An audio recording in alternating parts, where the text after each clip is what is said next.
The man who put America on the moon was a Nazi SS officer who built Hitler's terror weapons using slave labor.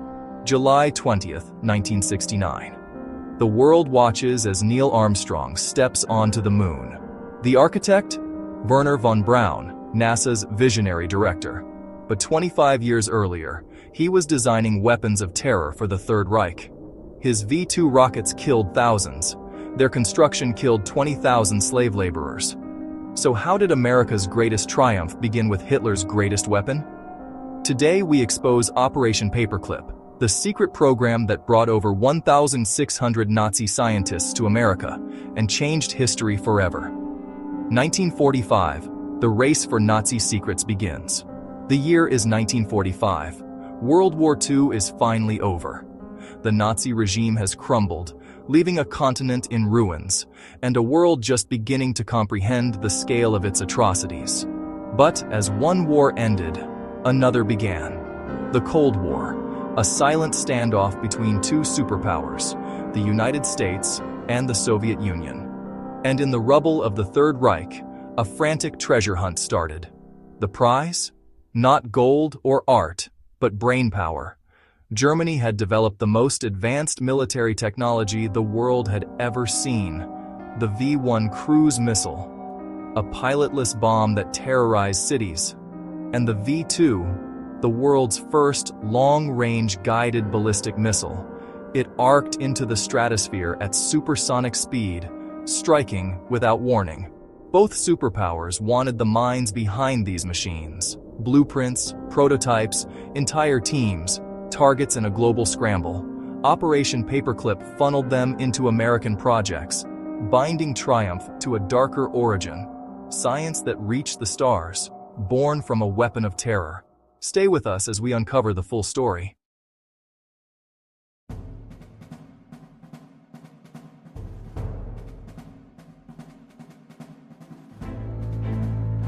A weapon of pure terror. Traveling faster than sound, it gave zero warning before impact. Germany launched over 3,000 of them, killing an estimated 9,000 people in cities like London and Antwerp. But the horror wasn't just in its destructive power, it was in its creation.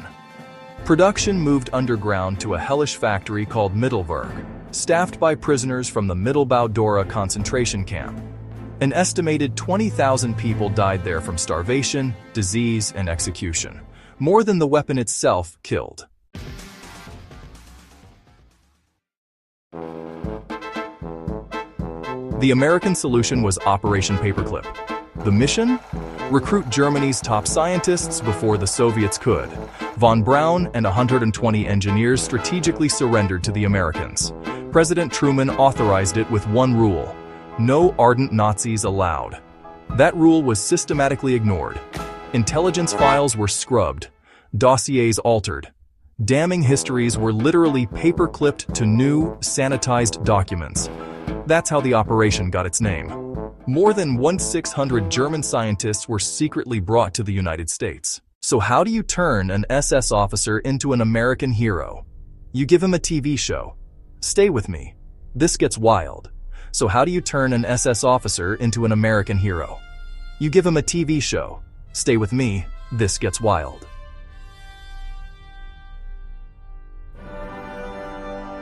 By 1953, this led to the Redstone, America's first ballistic missile. Wernher von Braun was masterfully repackaged as the face of the American space program. Through Disney television specials, he sold the public on space travel. His Nazi past? Rarely mentioned. His Nazi past, rarely mentioned. When NASA formed in 1958, von Braun was its superstar.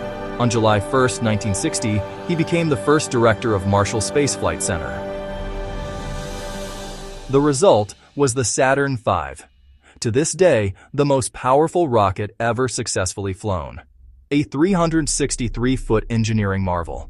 A direct descendant of the V-2.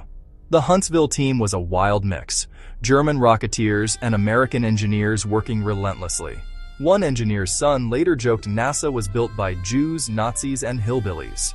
On July 16, 1969, the Saturn V roared to life, carrying Apollo 11 to the moon. 4 days later, the world watched Armstrong and Aldrin take those first steps. A victory for America made possible by mines America secretly imported. Von Braun received NASA's highest honor, the Distinguished Service Medal. Their pasts seemingly forgotten, if not forgiven.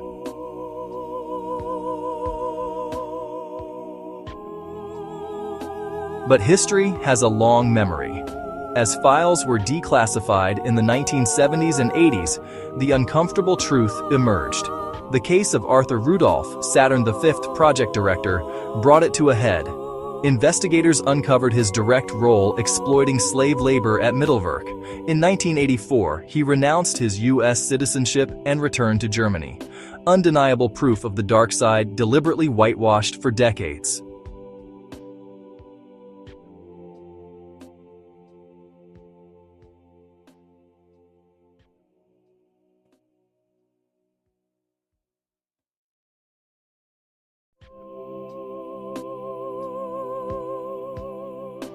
Does the brilliance of achievement wash away the stain of its origins? Does landing on the moon make up for using slave labor to build the weapons that got you there?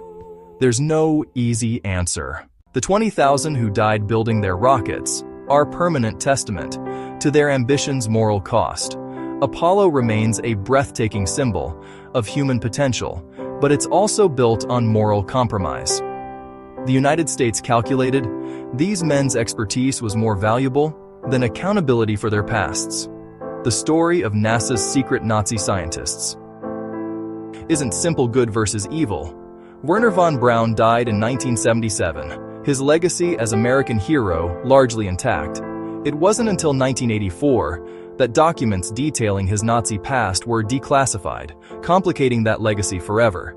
History is rarely clean. Progress is messy. The journey to the moon began in the hellish workshops of the Third Reich. What bargains are we willing to make for progress? Was Operation Paperclip justified? Or did America compromise its soul? Share your thoughts below. And if you want to dive deeper into hidden stories, subscribe to History Unlocked. Hit that bell. Until next time, keep questioning everything.